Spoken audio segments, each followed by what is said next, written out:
Climb up on my big ass steed. Climb upon my faithful steed. Climb upon my big ass steed. One for the Tenacious D fans.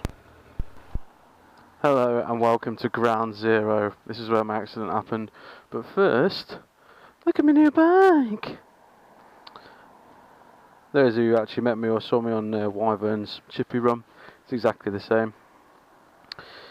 Yeah, 650S, last carb model. I did think about going with the water-cooled one that's now injected, but I just stuck with this one. I liked it too much.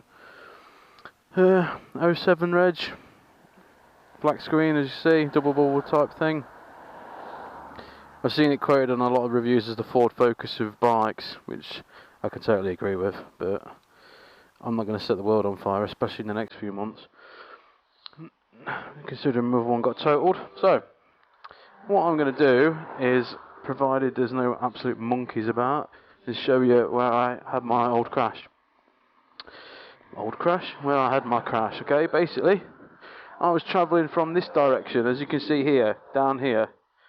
It was about this time of day, this type of weather, on Father's Day it was actually. I was doing about, I don't know, 40, got to this roundabout, I could see that there was a Beamer in front of me, and yes, shock horror, it was a Beamer that knocked me off.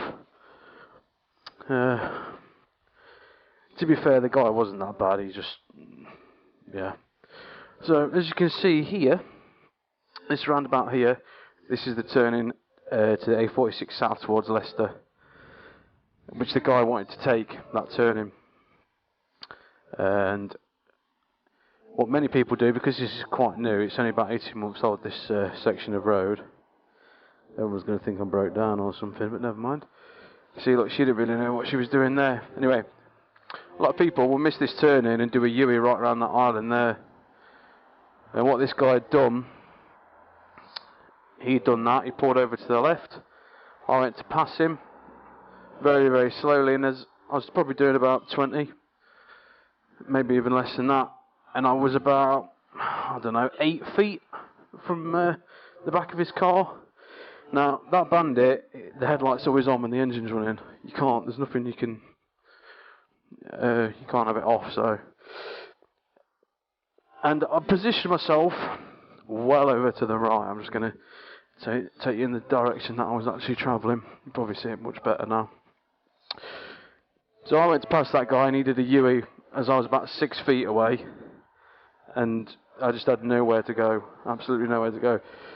Did as much emergency braking as I could,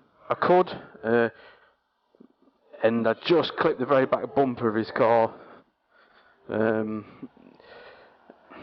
and then my bike went down on the deck, so did I. I basically did like a, I don't know what you call it, just like a flip and landed on my back / arse. Yeah, that's about it. I mean, and he actually said to me, "Where were you?"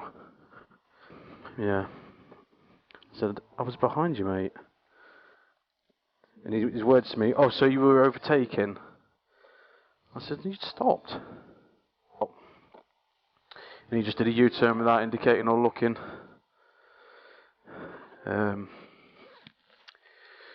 So yeah, I've already kind of seen the error of my ways of,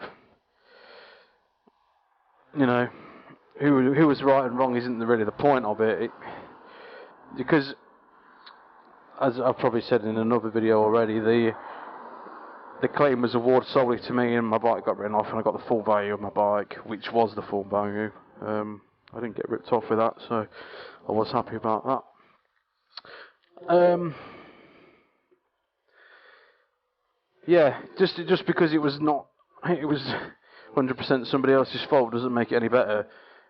Do you know what I mean? I was in a lot of pain the next day. I didn't put an injury claim in or anything, but I was bruised and hurting really bad. I mean, my gear's not even like messed up. I think I probably must have. I don't know. If you imagine like standing on a diving board or a springboard and just doing a flipper to land on your back, that's probably the force that I had on me. Yeah. Yeah, like I say, getting awarded the claim in your favour is no consolation, because I've missed a month of the summer without a bike. I've been absolutely miserable because of it. And then the stress of trying to find one and going and riding one, and then it's a dog, and you've driven like 2 hours to go and see it, and not an actual dog, obviously. It's just a shit bike. So yeah, I'm just enjoying the nice sunshine on the back of my neck while sat in the Nottinghamshire countryside. Yeah, that's about it. That's all we can take from that, really. I think I've got to stop dwelling on it, and just let it go. Yeah, that's what's happened. I see. Wyvern's put another chip. Oh, Jesus Christ! Put your teeth in, Gav. Another chip shop run event on Facebook. So I'm fairly confident I'll be on that. And yeah. That's about all I've got to say for the minute.